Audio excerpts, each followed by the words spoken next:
Them to just live a modest lifestyle. It's like he gotta be lavish. Right. He's got to have those videos where he shows you all the watches, where he opens the case up. Yeah. You know, he got the latest watch and the latest car, and look what I just bought. And when you get into latest watches and latest cars, you get into that like, boy, that money goes quick. Yeah. Bugattis are like $3 million. There's watches that are $3-5 million. Is they wind up going broke at a certain point, right? First of all, taxes, child support, all that kind of stuff, that promoters, this and that, and then just the way you spend your money. Could be bad investments. You could try to do the right thing and wind up with bad investments. You could just spend too much. And the thing is, if you're not the best in the world anymore, but you're one of, let's say, the 50 best in the world at what you do in your weight class, still hard to tell that dude, you can make $100 million. No, don't do that because you're old. Right. Why would he not do that? You know, if you have the right money behind it and the right promotion behind it and the right kind of commercials behind it, you can turn anything or anyone into a star. So it's basically you're just choosing to do what you want to do. So if you want to do Mayweather and Pacquiao, I think it can be done in a way where people are going to be curious enough to watch it. And you guys were just talking about it. It's on Netflix. It's not necessarily behind the paywall, aside from unless you don't have a Netflix subscription. But Terence Crawford has publicly questioned Floyd Mayweather's reported demand for $100 million to step into the ring with Manny Pacquiao, casting doubt on why such an enormous payday is necessary. He acknowledged that Mayweather amassed vast wealth throughout his professional career, but implied that his financial standing today may not be as robust as it once appeared to be. The bank, you know, and I don't see him trying to, give the game to the young fighters because he's a promoter now. Yeah. So I can't give everybody the game. Yeah. It's a business at the end of the day. So if they made all this money, on our backs as fighters, and now I'm a promoter, I'm gonna do the same thing that they once was doing, and just say it's just the game of the business. Max Kellerman pointed out that the majority of boxers prioritize maximizing their earnings during their active years, largely because the sport offers very little in terms of post-retirement security. Once a fighter hangs up the gloves, there is minimal institutional support available, which leaves each athlete personally responsible for securing their own financial future. With the 3 fights that's coming up, Floyd Mayweather, Pacquiao, Floyd Mayweather, Mike Tyson, Floyd Mayweather, I think the guy's from Greece or something like that. What do you feel about great champions doing these kind of fights as well, or just these kind of fights that's going on? They need money. Damn. Yeah, when you need money, this is the problem with boxing. You think about financial literacy, right? And you talk about like NFL players or NBA players. There's support systems for those dudes. There's nothing like that for fighters. They got to figure it out all themselves. And if you're a fighter, that means you did not have options. Right. Yeah. It's not like basketball or football. If you could, by the way, football players couldn't play basketball, or they play basketball. It's a better deal, right? That's if you can, you do. And boxers couldn't do either one of those things, right? They're too small, or they got hurt, whatever it is. And so you're dealing with a section of our world that Tasha K suggested that individuals facing money troubles often turn to litigation against corporations over funds they feel are rightfully theirs. She further alleged that Floyd Mayweather has initiated legal proceedings against Showtime in an effort to recoup money he claims has gone missing. Bills is due, but you done spent everything on stuff you ain't supposed to have, and now you really need something, so you get ready to go to Walmart, right? And you got $132 in your bank account, all right? We all done been there, and you need food, the light bill due tomorrow, they're gonna cut it off, and you got $132 to your name. And so then you start to search like, well, what happened to the money? You start to go look at your bank account. You start to go, you start to get a little bit, I could take this rice, the beans, this, and then when you get up to the counter, you hoping that something else ain't hit your account. That's made it less, because it can say 132, but then you got them pending transactions that come in that hit you, that's definitely gonna put you in overdrive. You don't really start blaming or start realizing you broke until money get low. And that's when you go send people. Jim Lampley expressed his disappointment over the comebacks of both Manny Pacquiao and Floyd Mayweather, noting that many legendary fighters return to the sport well past their prime because financial necessity frequently becomes a decisive factor in their choices. Manny, or I will understand Manny, Does it make me happy? It's not really my business. It's their business. You called what was still the most successful fight in boxing history, which was Mayweather-Pacquiao.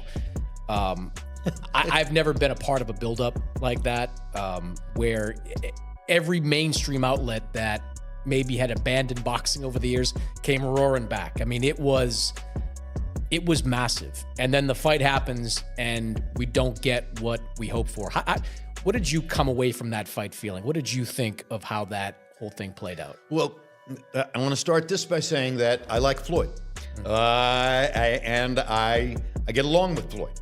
I'm happy for Floyd that he was the first great social media master who demonstrated what the power of social media could be, how an event could be sold. Jeff Mayweather stated that a rematch between Floyd Mayweather and Manny Pacquiao could have happened considerably earlier than now. In his opinion, the current iteration of this bout appears to be motivated more by financial gain than by genuine competitive spirit. I mean, that's a fight that's basically, it's a cash grab for both of them. You said it's a cash grab. I know he's had So, yeah. there's nothing wrong with it. If you created a name and you made a name, why not get paid for it? Yeah, no, 100%. I agree with you. Do you feel that that's what the comeback announcement is as well? Is just kind of like because I know he's suing Showtime for money he thought he thinks he's owed. Is it just kind of like we need an influx of money, you think? I mean, I don't really know, and I'm not really going to say anything that I don't know. So, I mean, that part I'm not going to even talk about. It's just the fact that, to me, I looked at it, and I seen the same thing that everybody else seen. So, I mean, and I've never talked to him about it, so I can't really give it. Floyd Mayweather, once celebrated as the invincible Money Mayweather, now seems to be encountering mounting monetary difficulties. Despite having reportedly earned over $1 billion across his career, he has been associated with allegations of debt, unresolved tax liabilities, and unpaid financial commitments. Recent clips showing him promoting alcoholic beverages have led some observers to think he appears uneasy, while his online posts and public outings have intensified speculation that he is grappling with financial strain that stands in sharp contrast to his long-established image of limitless riches. More than wants it, because you see right here, Floyd Mayweather very vocally has never had a drop of alcohol in his fucking life, is out here promoting alcohol. That's how you know this dude's fucking broke as hell and swimming in debt, because he's posting shit like this. We are back. Money Mayweather and Beluga, we are back. It's a special day, Valentine's Day. Toast to the ones that we love. Does he not look like he's a hostage right here? Look. Happy Valentine's Day and cheers. I look at the look on his face and I can't tell if he's being held at gunpoint while doing this because he owes somebody money, or if he's just looking like that because he's really confused and struggling trying to read the script for this. Although Floyd Mayweather continues to top the bill in exhibition matches, many commentators believe the real narrative centers on his economic situation. Persistent legal disputes, allegations of overdue taxes, and his decision to return to boxing at the age of 48 have all contributed to speculation that money worries are shaping his choices. Comparisons with Mike Tyson, who reportedly squandered hundreds of millions yet managed to hold onto valuable assets, have made Mayweather's predicament appear all the more striking. Despite claims of earning enormous sums from both fights and sponsorships, questions regarding debt and financial commitments continue to trail him.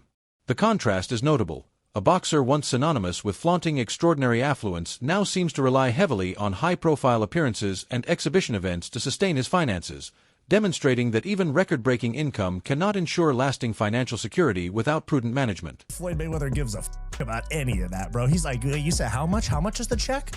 You said I got to talk for 12 seconds? All I got to say is I'm the voice for them, and y'all are going to give me 15 million? Like that. That's the type of stuff that Floyd Mayweather does. And Conor was calling this out quite a long time ago, even back when they were promoting Mayweather versus McGregor. Floyd not take out his own yet? So Floyd got and he got tax problems. And Conor also called it out right here as well. And they said, I'm the motherfucker that can't read. Bitch, I do numbers. I make money. You know my middle name. You owe money. So Conor was on this 10 years ago. I think 2017 was 2016, 2017. Tasha K argued that possessing large sums of money does not automatically shield someone from monetary troubles, as hidden debts and unpaid obligations can quickly generate serious strain. She contended that Mayweather's case highlights the perils of excessive spending while financial liabilities keep piling up. She also referenced earlier reports alleging that he was briefly detained in Dubai until certain monetary matters were resolved, using that incident to illustrate how even top-tier athletes can encounter fiscal difficulties. According to her, these financial setbacks were exacerbated by alleged mismanagement from individuals close to him, with sizable amounts of money reportedly vanishing before reaching Mayweather, even though he earned billions over his career. She noted that he is currently dealing with lawsuits and claims of overdue expenses, including more than $330,000 in back rent for a luxury Manhattan apartment. She also mentioned that his daughter was pushed to start generating her own income, suggesting tighter financial circumstances. Overall, she presented Mayweather's situation as proof that a lavish public persona can conceal ongoing debt, missed payments, and legal battles, demonstrating that outward appearances do not always reflect true financial health. Like Floyd Mayweather, that's the oldest trick in the book, y'all. Y'all know, when y'all see somebody flogging money everywhere, they got this, they got that, they got this. Was it Gervonta Davis? Tank told us 2 years ago that the reason they held Floyd Mayweather, you can put it back on the screen, captive in Dubai is because he had owed them money and they wouldn't release him until he announced the fight to give them their money back. You know they do that over there in Dubai, right? You ain't going nowhere if you owe a debt. He was trapped over there for almost 2 months, according to Gervonta. They shared the same manager, Al Layman, who collected money in cash because Floyd Mayweather gave him a power of attorney to do so. And so when Floyd went down there and sued Showtime, he's suing Showtime, the company, the network, that publicizes these. Max Kellerman explained that many boxers encounter financial hardship because their careers tend to be brief and unpredictable.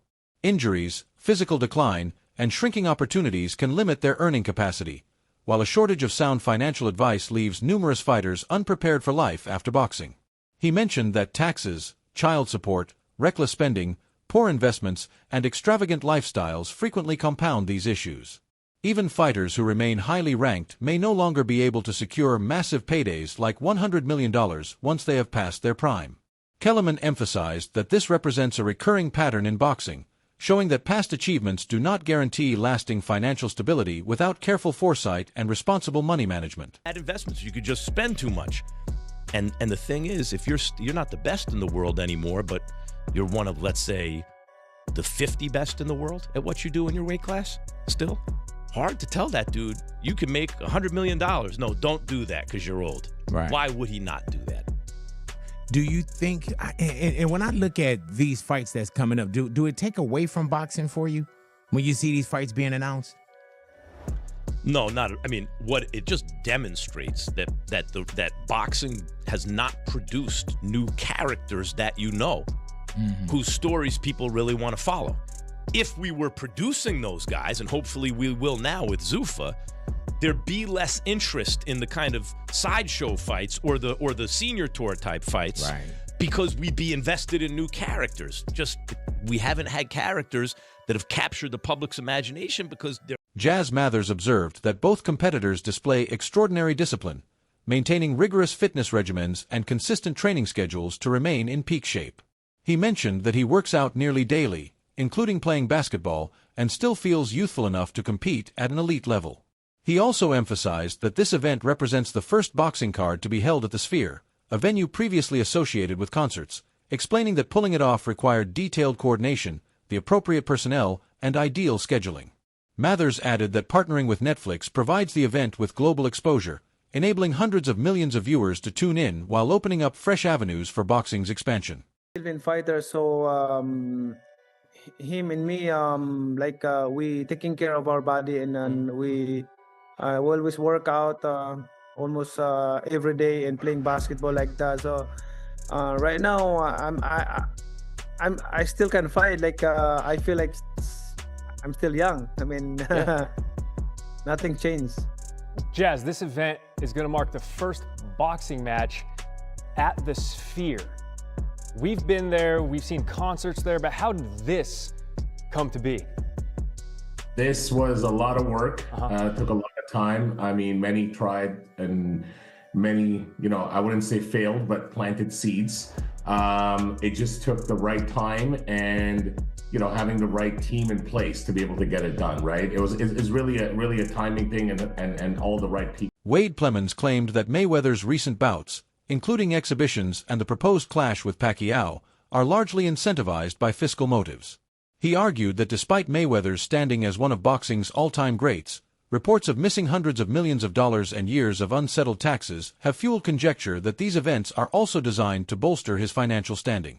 According to Plemons, leveraging Mayweather's undefeated 50-0 record and pairing him with globally renowned figures like Pacquiao generates enormous pay-per-view traction and substantial revenue, particularly with major outlets like Netflix helping to promote the cards. All time they could probably avoid it. Then they come out in September and have one final go at it. I told you guys, Floyd is going broke, and there's no other clear explanation other than, we can look through the court documents of him versus Showtime, but missing $340 million, being years and years behind on his taxes, that's clearly the motivation for this. And because Floyd, obviously, he is one of the best of all time, so if he still can do it. But Mike Tyson, followed by Manny Pacquiao, will get you out of a lot of financial bad situations and bad decision making. So this is why I think Floyd is doing this more than anything else, leveraging his 50-0 career, because that will bring in the viewership, and Netflix being the partner here. This, I don't know if it's going to approach it, but if there was a matchup to beat Mike Tyson versus Jake Paul on Netflix, seeing as, again, it was 11 years ago, but 4.2 million pay-per-view buys, and seeing as the casual audience doesn't. Paulie Malignaggi believes the forthcoming Mayweather versus Pacquiao bout is propelled more by commercial opportunity than by athletic rivalry. He remarked that their initial meeting in 2015 was historic, yet often felt more like a spectacle than an action-packed contest, leaving many spectators wanting more excitement. In his assessment, this new matchup follows the same blueprint, capitalizing on the iconic statuses of both fighters to draw massive attention and significant profits. Malignaggi stressed that financial incentives are a primary driver behind events of this nature, and although both boxers are older now, their star appeal and global recognition continue to make the fight highly lucrative for all parties involved. Too late, and they didn't really fight with that passion and fire. It was more like, I'll dance, you dance, and if nobody gets hurt, we both win, And that's not really what fans want to see. Having said that, the first time around was for the championship of the world. Floyd was champion. Pacquiao was challenging him. I think Floyd had the WBC title at the time, so on and so forth. And you know what I say about, and at the time, it was still a fight that was viable within the whole world landscape of the welterweight division. This time around, it's not really a viable fight within the landscape of the welterweight division, but it's like I always complain about Canelo. As long as you don't take the belts with you and hold them hostage, and the sanctioning bodies allow you to hold them hostage, I don't mind guys doing this kind of thing. Let's face it. Is it the only time we've seen this? We've seen this time and again. I mean, Leonard did the third fight with Duran and Hearns in 1989. 8 years after everybody wanted it. Pull up to the arena together. This is entertainment. Let's get cameras with them the whole time. Someone in the back, just the whole way up. Well, when you look at that's going to be more fun than the fight. I'm telling you right now. The build now, a question I have too. We've seen it in previous Netflix cards, not all of them, of course. MVP Promotions, Jake Paul has done some Netflix cards. The card around this, does that, Paulie? When you look at the spectacle that will be, Mayweather versus Pacquiao too, you could put a great card underneath this and really get some shine on some fighters that maybe need the exposure. What do you think is going to be done? Or this would sell all by itself. You don't need to spend any more money. What you thought on the card around this, Paulie? What do you think we're going to see? I'm hearing. Please. Because I looked into it obviously already. Right. So I was trying to see if there's space for me. I'm hearing that there's they're gonna have their own stable of guys. Maybe the Manny's son could be on the undercard. Okay, yeah. Like that. I'm hearing that they're gonna each have a piece of the undercard for themselves. That wraps up today's episode. Thanks for watching, and make sure to stay tuned for the next one.